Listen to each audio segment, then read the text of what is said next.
We have a crisis in the world, tremendous crisis, and also crisis in our consciousness, in us. I see the urgency of change, radical revolution, mutation in the mind. I see it. It is necessary. There is complete quietness of the mind, and that which is silent has vast space. Only then that which is nameless comes into being. This is Urgency of Change, the Krishnamurti podcast.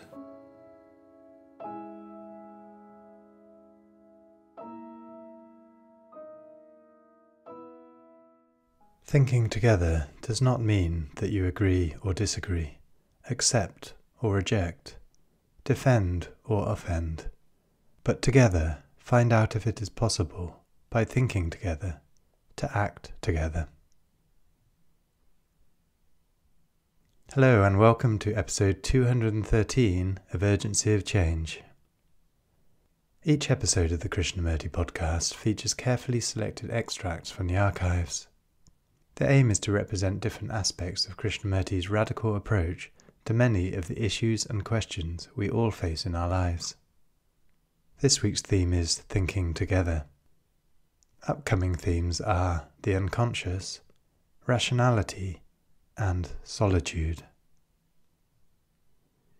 This is a podcast from Krishnamurti Foundation Trust. Please visit our website at kfoundation.org, where you can find a broad collection of articles and quotes, an introduction and biography, along with a comprehensive index of topics for easy access to texts and recordings. Our online store stocks all available Krishnamurti books and ships worldwide. You can also find our regular quotes and videos on Instagram, TikTok and Facebook at Krishnamurti Foundation Trust. If you enjoy the podcast, please leave a review or rating on your podcast app. This helps our visibility. This week's episode on Thinking Together has 4 sections. This first extract is from Krishnamurti's first talk in Saanen 1979, titled Thinking Together Without Barriers. It seems to me that our self-centered problems and the problems that lie beyond our own personal crises, disturbances and miseries, the world about us is more or less in chaos, in great confusion. I think everybody will admit that, without a great deal of trouble, with a great deal of investigation. And nobody, apparently, sees a solution for this, neither politically, nor religiously, nor economically. That again is an obvious fact. And nobody asks if there is a way out of all this. The trap in which human beings have been caught for millennia. If there is any way out of this mess, confusion, turmoil, terror. Not finding an answer, many people resort to the old traditions, join old religions, or form a small community, hoping thereby to solve their own particular problems.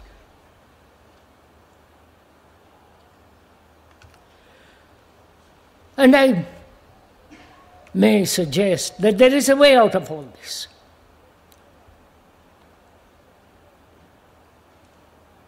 Out of our present continuous misery, conflict, strife, various forms of terror, and the threatening wars, not only near but far. So to investigate all this and find out if there is a solution, a way out, without suppression, without escape, without any kind of illusion.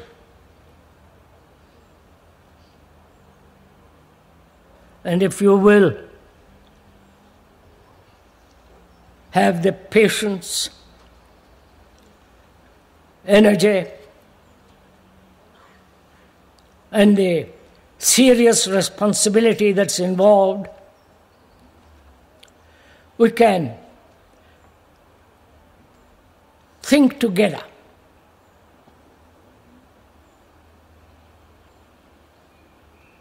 I hope you're prepared for that. Thinking together. There are two different kinds of thinking. One, thinking about something, about a problem, about a personal issue, or about the world, and so on. That is, thinking about something.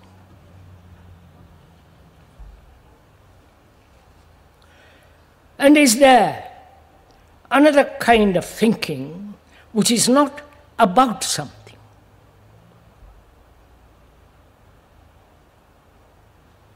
Please, carefully, I'll go into this widely and deeply if I may. So we are asking, our minds are accustomed to think about something, about a problem, about personal desires, fulfillments, sorrow, anxiety, and so on, about something.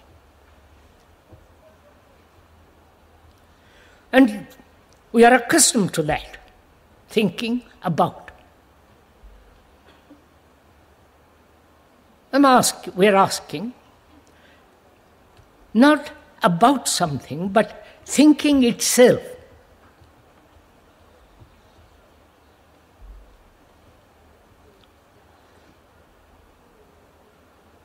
If this issue is clear, not about something which will come later on, but thinking together.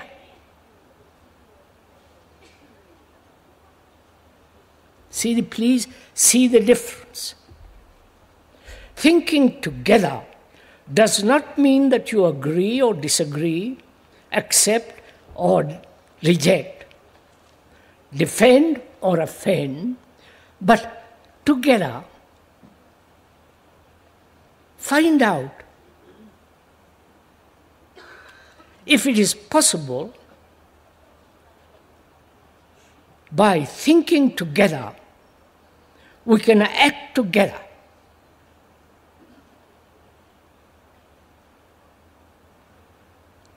Not about something.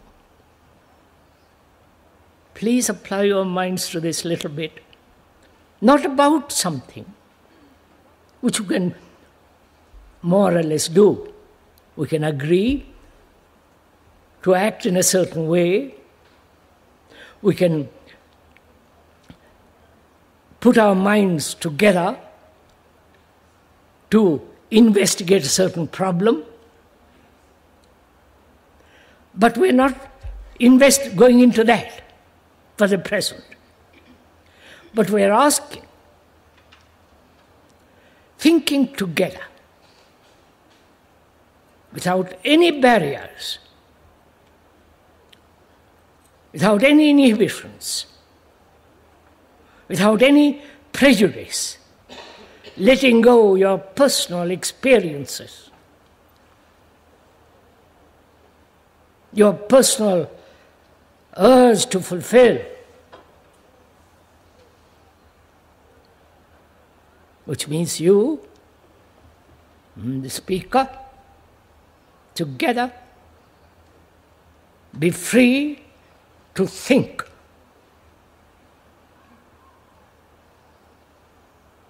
Is this somewhat clear?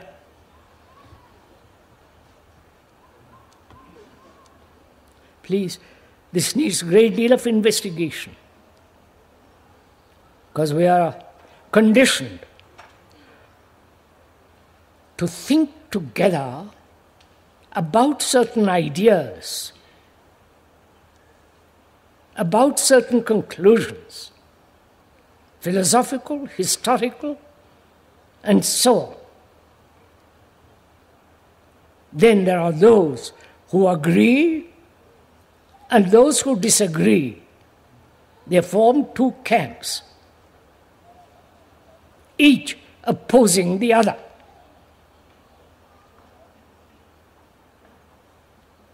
Which is what is happening in the world. The totalitarian, the so-called the democratic, the capitalist, and the Marxist, and so on, agreeing and disagreeing, opposing and defending. Whereas we are asking, if we could think together freely, you letting go all your experiences, your conclusions, your desires, prejudices, and so on, putting them aside, so that together we can think. Is this?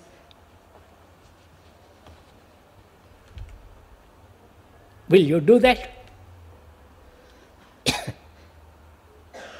You and the speaker putting aside his beliefs,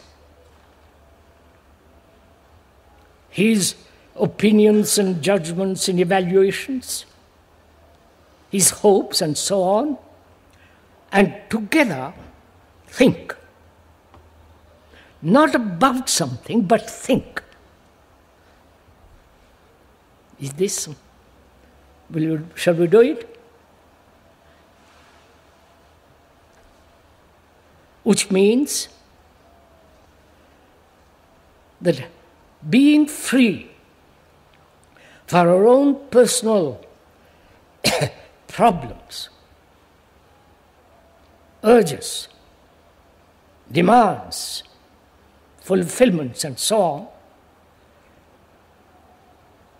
being free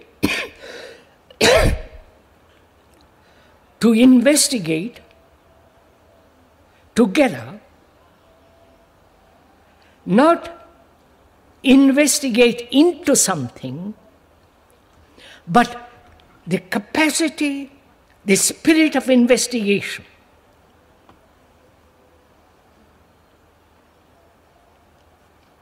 Is this somewhat clear?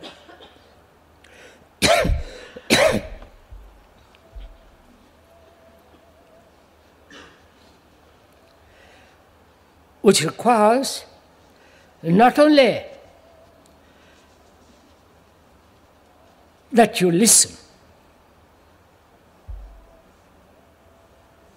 not to what is being said, but to listen to the quality of a mind that is thinking. Not with regard to something, but listening to the whole quality of thinking.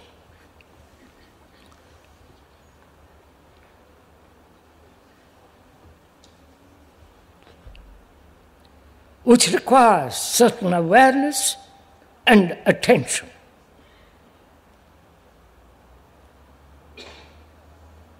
Right? Where there is attention, there is no center from which you are attending.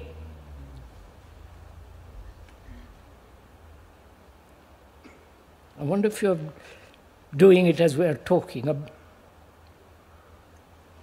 That is, when you attend, that is, in which there is no division,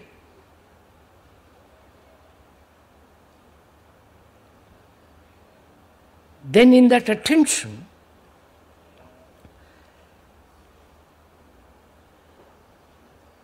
thought is not your thought or my thought, it is thinking.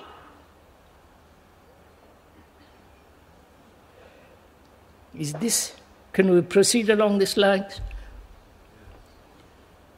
Are we following each other?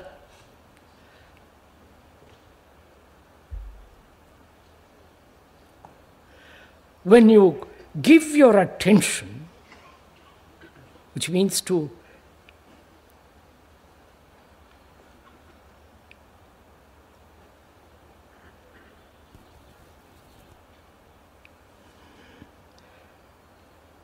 give all your mind, your heart, your nerves, to completely give attention,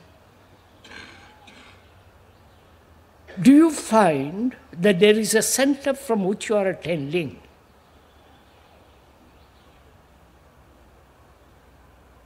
So in that attention, there is not your thinking and speaker thinking.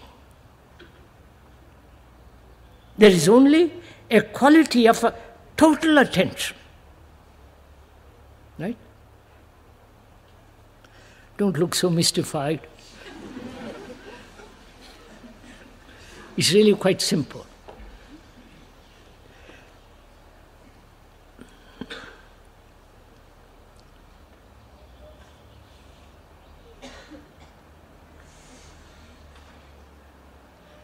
You see,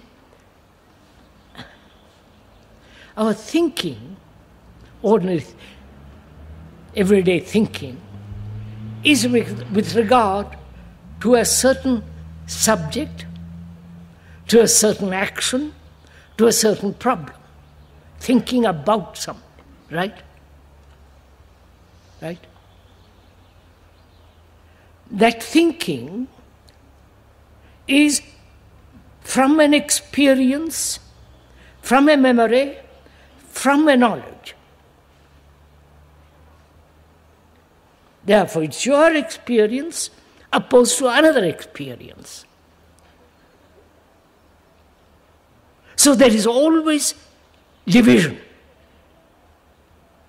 Right? Please follow this. You have your opinion, and another has his opinion. And the two divisive opinions, dividing opinions, can never come together. If you believe in something, another believes in something else strongly, then there is wide cleavage to that way of thinking we are accustomed. Right?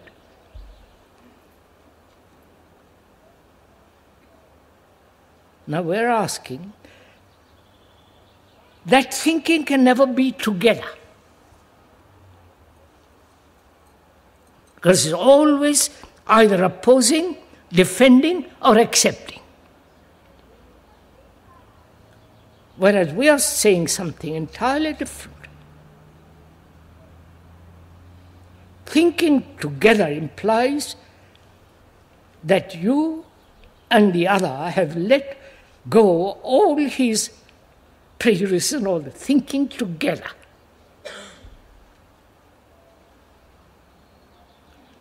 Because in that thinking together,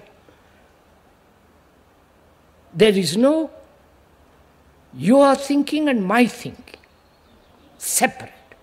It is together thinking. Right? Have you understood this? Now, please, this is very serious, because it is either you accept it as an intellectual concept, which then becomes your concept and his concept.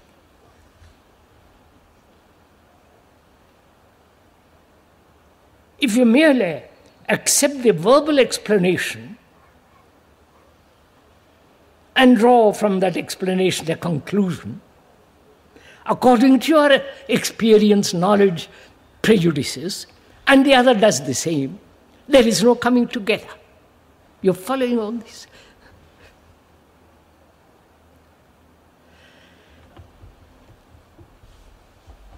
It's important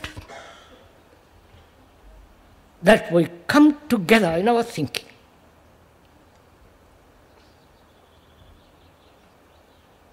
So that there is no barrier between your thinking and my thinking, his or hers. Can we do this together? Because from this we can proceed.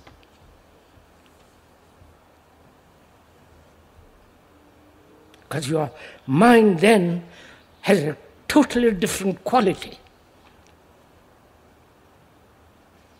It's entirely objective. Nothing personal.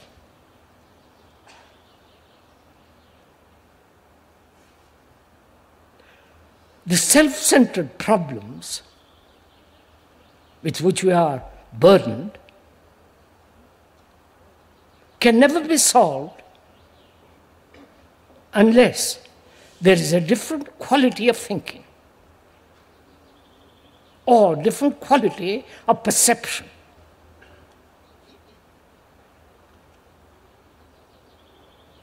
Different quality of insight into the problem. Right? I wonder if you're following all this. So,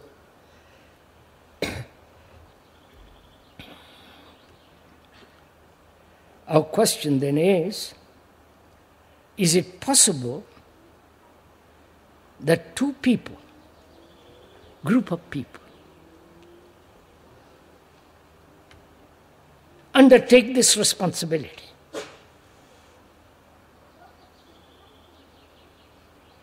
That putting aside your anxiety, attachment, and so on, and the other, meet, so that there is never a question of division. Opinion opposing opinion, knowledge opposing knowledge, experience contradicting another experience. You're following this? So that our minds are together.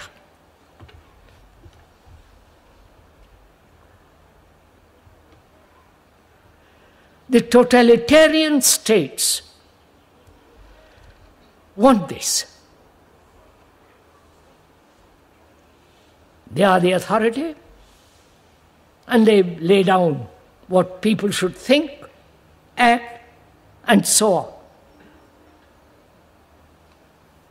That's what's happened. If you disagree, you are either shot, sent to a concentration camp, or exiled. We are not saying that at all. On the contrary.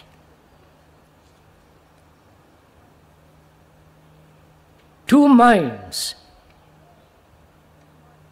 educated, concerned with the world,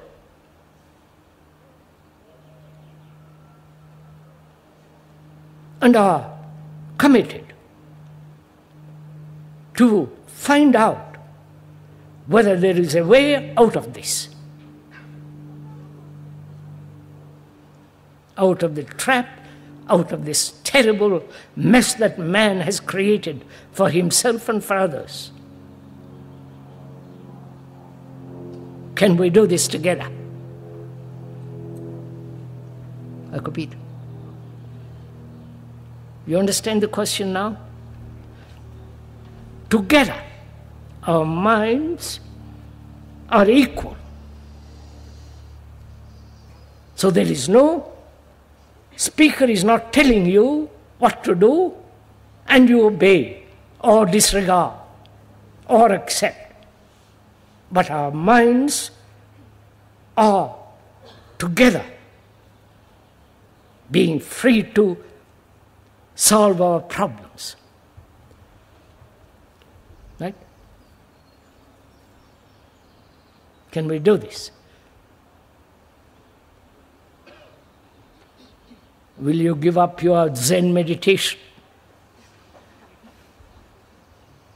Give up your particular guru? Give up your belief? Your own experience to which you cling to?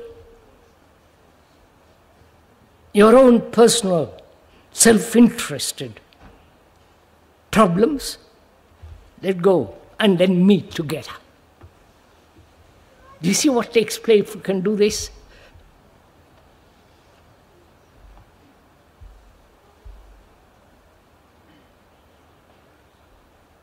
Then we can investigate together every problem with very simply and clearly and directly and act. That is clarity. To observe, to see without any distortion,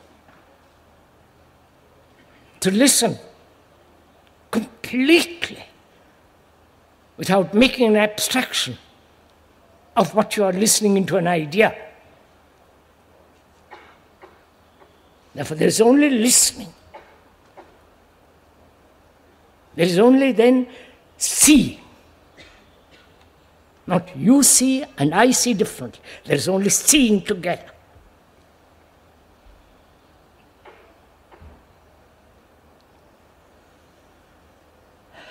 Right? See, we have instantly moved away from our own little sphere,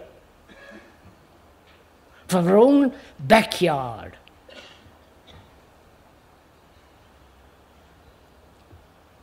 From our own self-concerned, innumerable problems.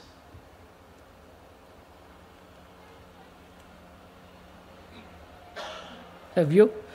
Please, this is serious. If we want to talk together, this is really important.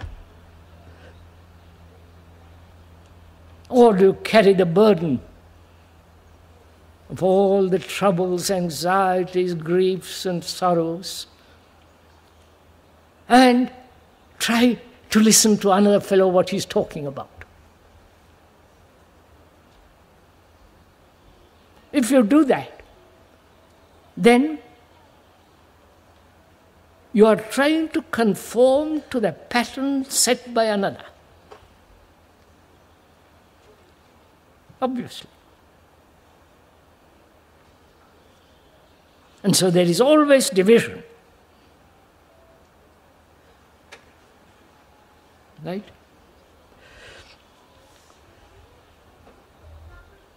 So we're asking something very serious. And as you have taken the trouble to come to this, into this tent, expenditure, energy, petrol, and all the rest of it, away, together, thinking.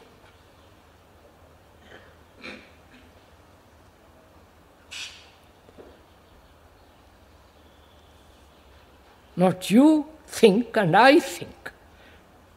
Thinking together.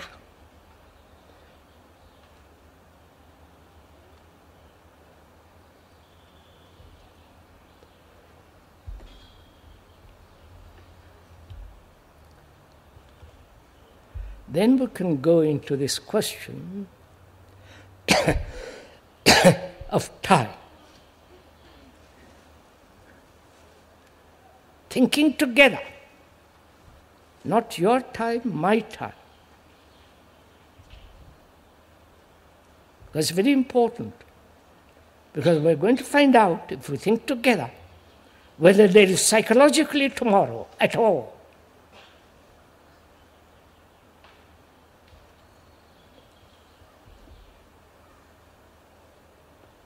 Because that may be either an illusion or a reality. That there is psychologically tomorrow. Tomorrow means many, many, many, many tomorrows. Either that may be an illusion, and so, being an illusion, you can put that aside and face this question, whether there is psychologically a progressive evolutionary movement, which is time. I wonder if you follow all this. Are you used to my language and therefore you can go to sleep? You might say, oh yes, you have heard all this before.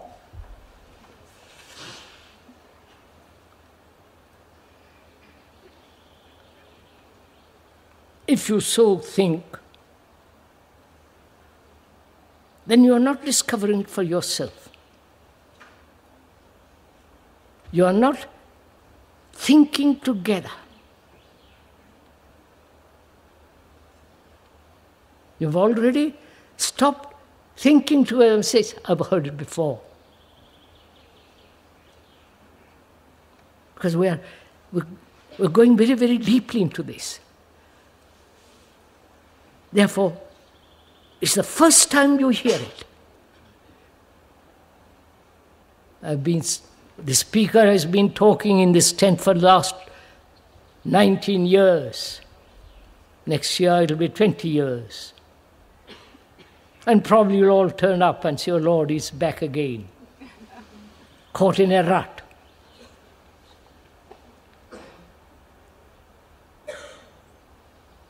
We're not caught in a rut. We're free to listen, to observe,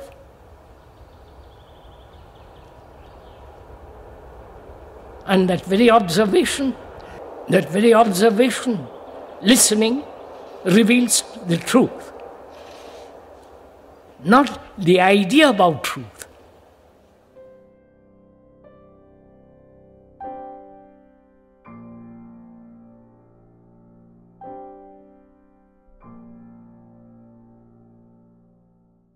The second extract is from the second talk in Ojai, 1980, titled Thinking Together to Eliminate Conflict.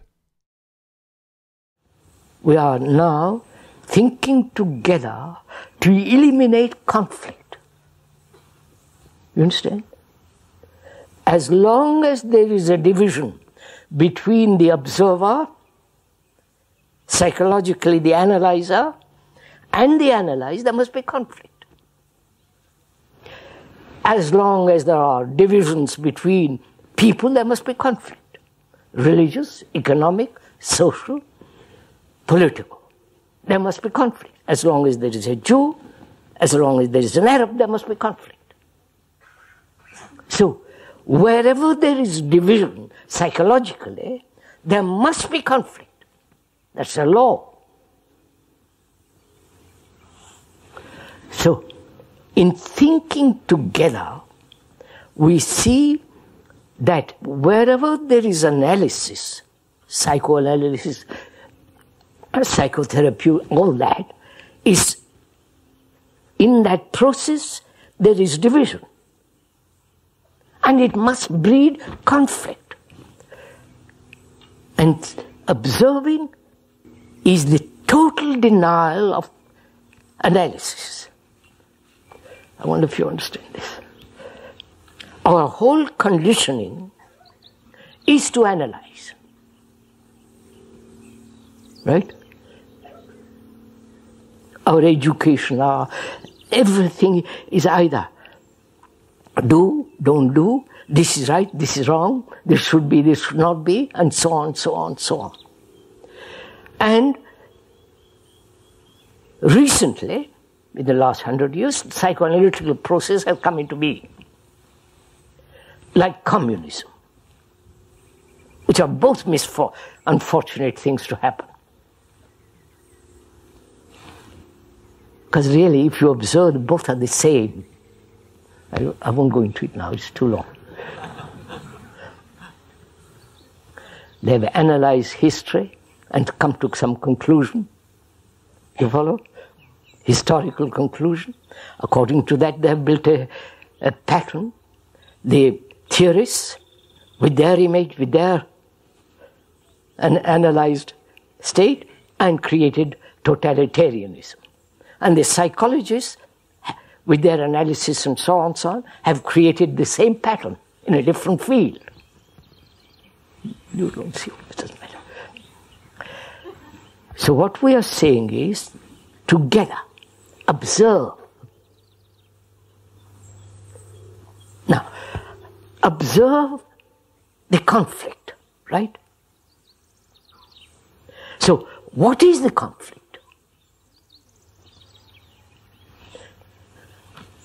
Now, how do you observe conflict? You understand my question? You, as a human being, if you will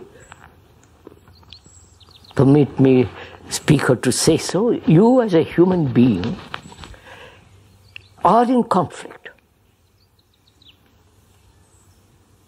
Whether you are aware of it, or you have neglected it, or you don't want to look at it, or you think God, somebody is going to save you, you are essentially in conflict.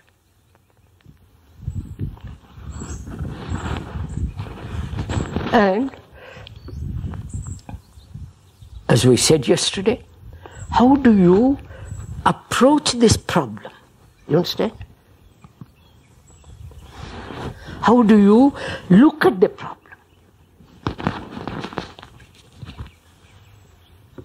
That is, how do you come to it? How do you look at it? How do you approach it? How do you observe it? Instead, we're talking over together. I'm not telling you how to observe it. I'm only asking you how you come to it, how you receive it, how you look at it.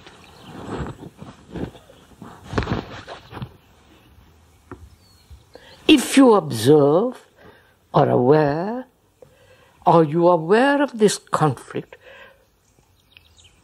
without any choice, a choiceless awareness, you understand what?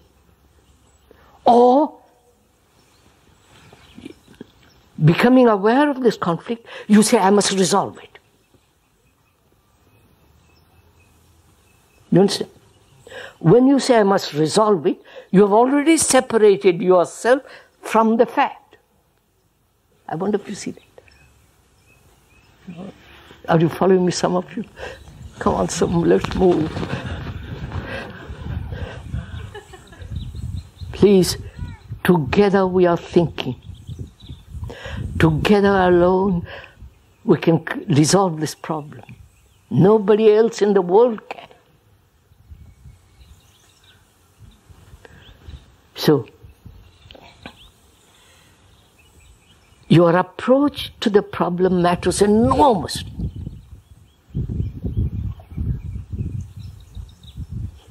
If you have a motive, that motive dictates the direction which the problem must take.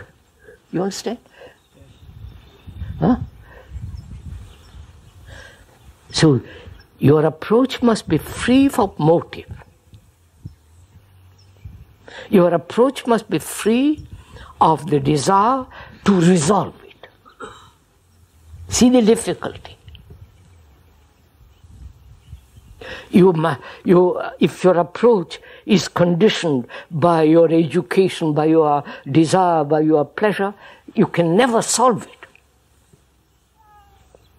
So the mind must observe this problem free from all its motives, desires, and trying to resolve it. Because you are the problem, right? Have you understood? You are the problem, not conflict is the problem. Right? Can we go from there? Please. Conflict is you. I'm not telling you this. You, in your observation, you have discovered it. In your thinking together, we have discovered the fact conflict is not outside, it is inside, and that conflict is you.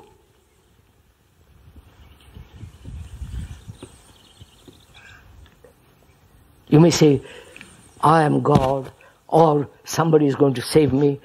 You know, we have played this kind of trick for millennia. You understand? God's sake, let's grow up.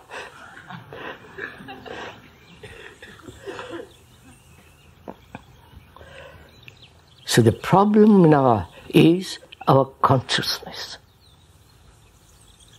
You understand now? Our consciousness, which means the way you think, the way you live, the way you believe, the way you react, your behavior, your thing, all that is your consciousness, which is your life. That consciousness is you. Please, this is really important to understand. Give your attention for a few minutes. That whole of that consciousness is essentially you. The content of that consciousness makes consciousness. You understand?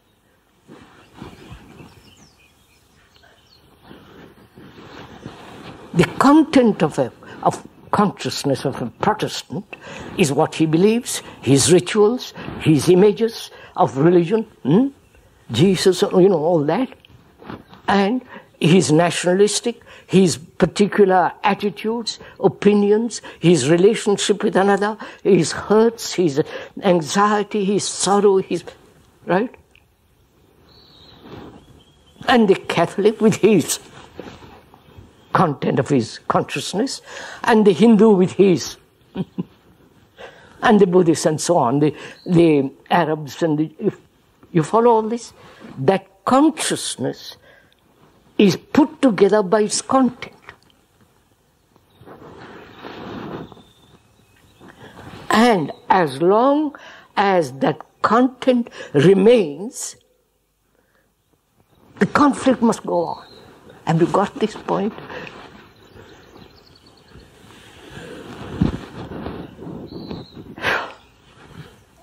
This content has been put together through time.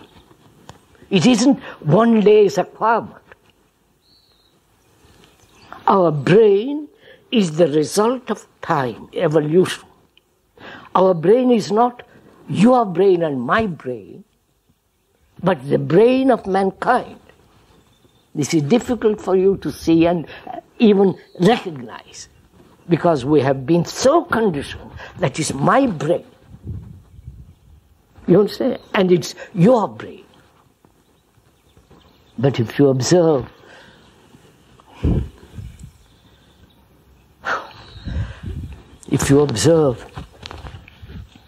human beings right throughout the world go through enormous turmoil, poverty, anxiety, insecurity, confusion, psychologically wounded, fear of being hurt physically, fear of psychological hurts, fear of death, and the inquiry what is there beyond, and the innumerable images man has created in the name of God, and worshipping those images right through the world. That is the content of our consciousness, right? And as long as that content, which is always divisive, which is always fragmented, our action must be fragmented, right? We are thinking together, I am not telling you.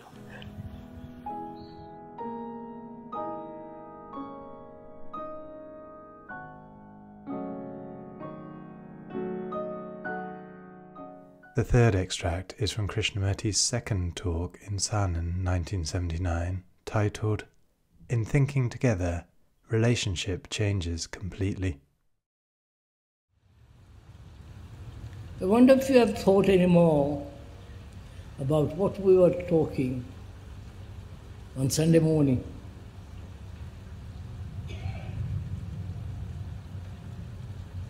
Whether you have gone into it deeply by yourselves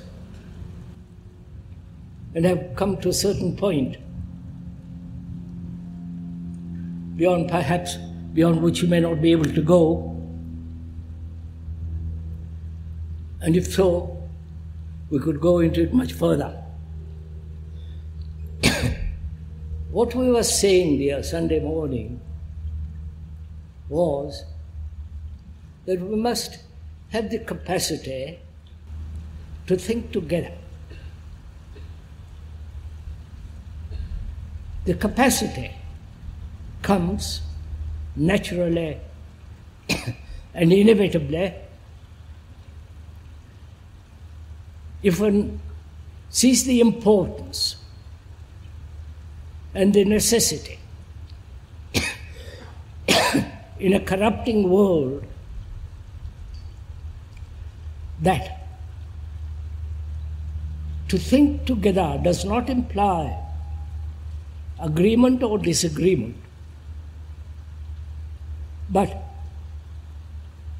putting aside one's own particular point of view, one's own particular prejudice, opinion, judgment, and having the capacity, thus, to think together. Because when you think together,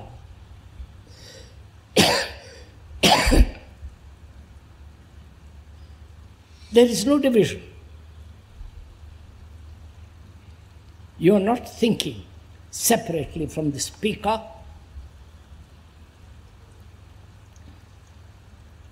If you are able to think together,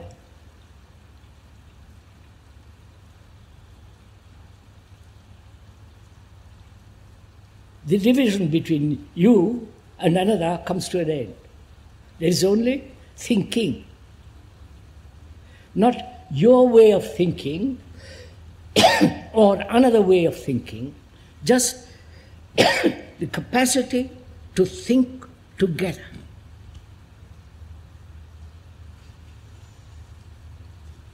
But that's not possible if you don't put aside your own particular conclusions, your own vanity, your own personal demands. Otherwise, there is no coming together. The word together means walking together, being together all the time. Not you walk ahead, another walks behind. But walking together means we're both going along the same way, not thinking different things, observing the same thing, not translating what you observed in your own particular inclination or prejudice, but observing together, listening together, walking together.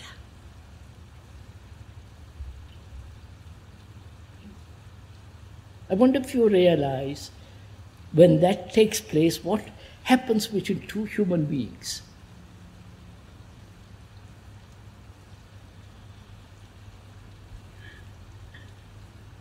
Because there is great demand or great urge in this present permissive society that each one of us must fulfill sexually, emotionally, and so on. The desire to fulfill. And with it goes naturally the whole problem of frustration. Now, please listen carefully what I'm pointing out. Don't accept or deny what we are talking about, but we are thinking together. And I mean thinking together.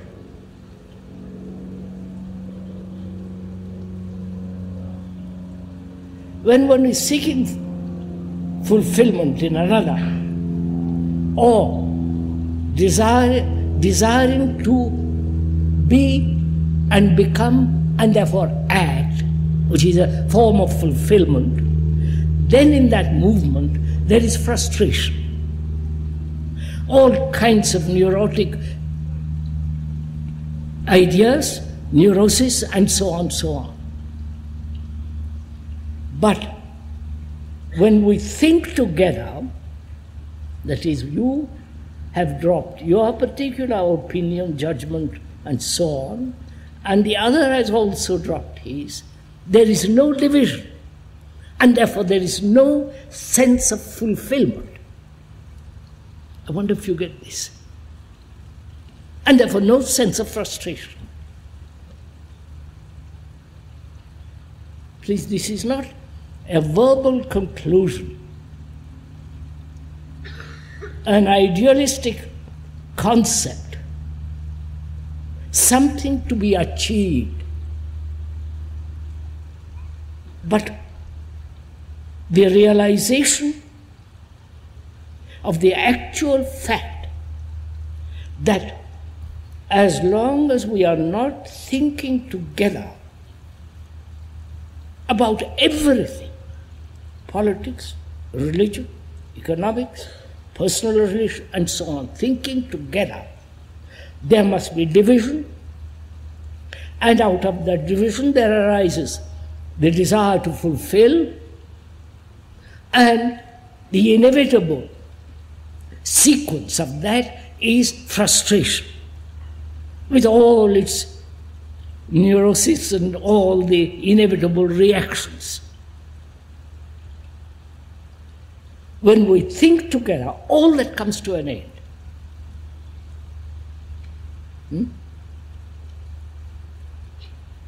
I wonder if you are following this.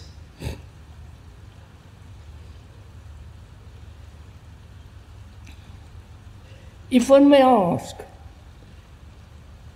you have, perhaps some of you, listened to Sunday morning's talk,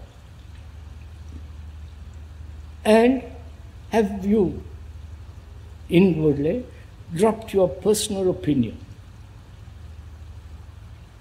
your conclusion, your experience? Or you hold on to them consciously or unconsciously and make an effort to think together. And of course that is rather childish, which only maintains a certain verbal communication, but in actuality there is division, and therefore there is conflict.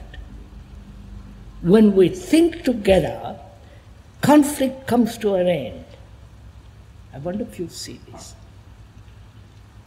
Please, you must get this.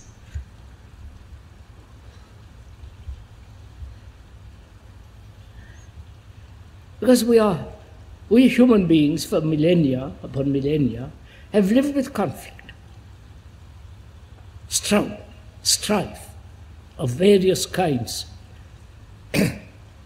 physical, psychological, emotional, exploiting each other. The whole Human relationship is based on that. And in thinking together, relationship undergoes a fundamental change. Because there is no division.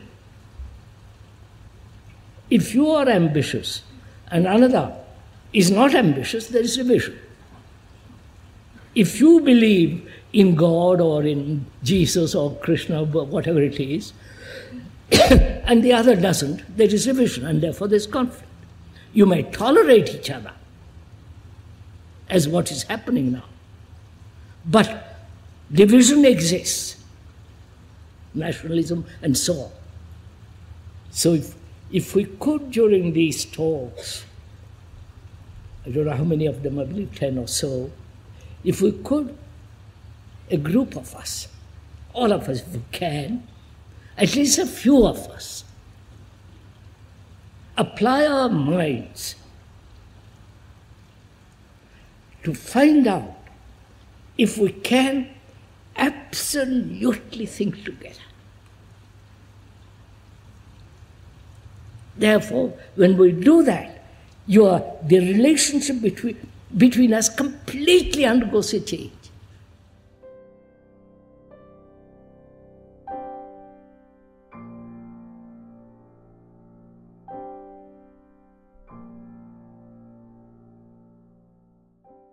The final extract in this episode is from the third question and answer meeting in Saanen, 1980, titled, "What do you mean when you ask us to think together?"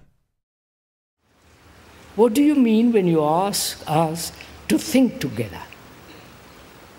Do you intend that everybody who listens to you should think with you at the same time? Don't you think this is acting as a guru, leading people to follow your ideas, thoughts, and conclusions? I wish you had never heard the word guru.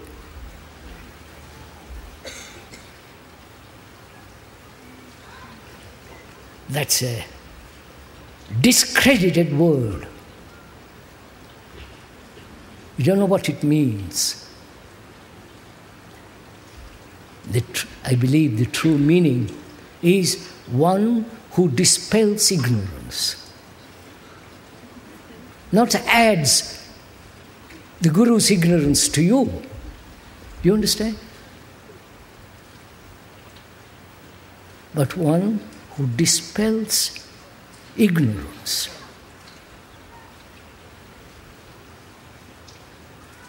Not the ignorance of books,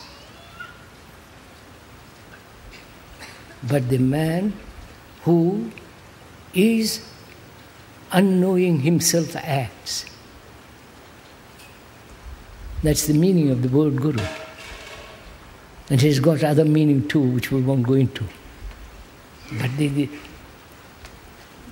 and there have always been Western gurus from the ancient times. Understand? The priest,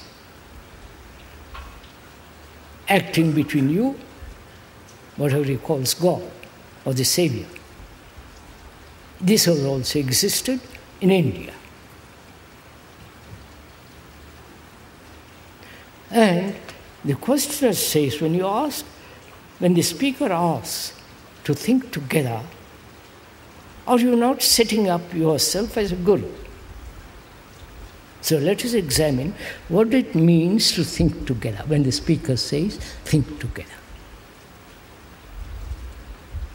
He very carefully explained each time that he is not accepting what the speaker is saying. It's not agreeing. It's not to accept the ideas, the conclusions which he may have. The speaker, in fact, has no conclusions. But he says, think together in the sense, let's both of us observe together. observe, and let's find out what it means to observe. That doesn't give him any authority. You can make him into an authority, which would be unfortunate, but he doesn't accept any authority, or have any authority, or denies any kind of following. Disciples. If he is accepting conclusions, ideals and so on, have those, and is accepting disciples, then he's in a state of corruption. Whoever it is. And I for the last 60 years, I've been saying this. So please don't make me into a guru, and I won't accept you as your disciple. Because the disciple destroys the guru destroys the pupil. Yes, swallow that pill.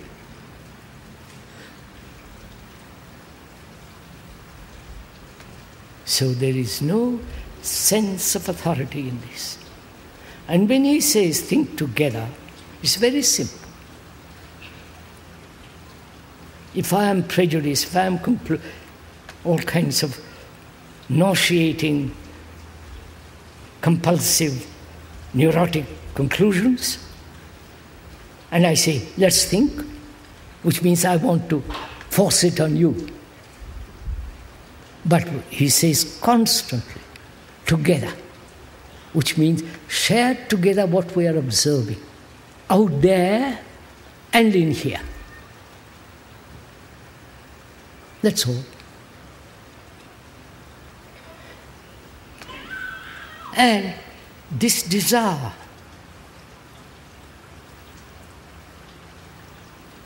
this longing for somebody to tell us. That is the root of it. Somebody to tell us how to live, how to love, how to think. That is, education has been how to think. You must think this way. And most of us, unfortunately, young and old, long for some shelter. The more romantic, the more pleasurable, the more satisfying, the better it is. Apparently, we seem to be incapable of standing alone. You know, that word alone means all one.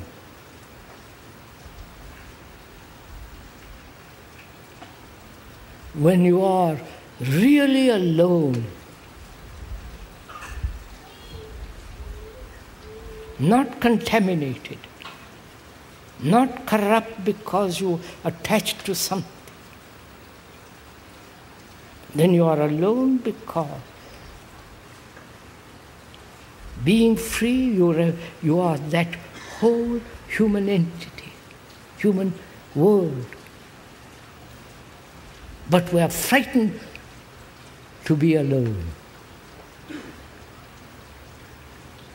We always want to be with somebody, either with a person or with an idea, an image.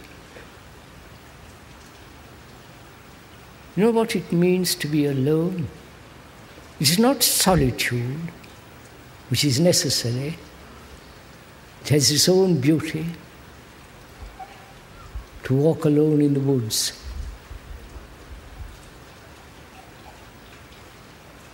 to walk alone along the river, not in hand with somebody or other. but to be alone. Solitude, which is different from aloneness.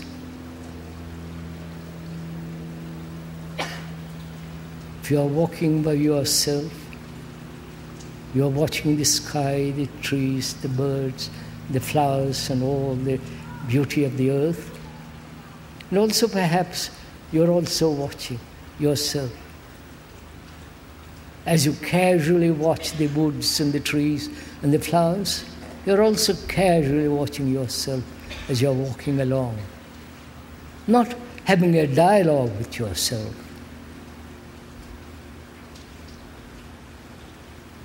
Not carrying your burdens with you. You've left those at your home. So solitude reveals your loneliness, your vanity, your sense of depression, and so on, so on. And when you have finished with solitude, there is the other, which is not a conclusion, which is not a belief, which is not doing propaganda, telling you what it means to look. That's not propaganda. That's not pushing you in any direction. Because when you are directed, when you are guided, then you become a slave. And therefore you lose totally freedom from the very beginning. Freedom isn't at the end, at the beginning. Contrary to the communists say, that freedom can only be given to the disciplined, who know how to live and so on. They are the dictators to tell us how to live. As the gurus and so on do. So we become their slaves. And where there is no freedom, there is no love and truth.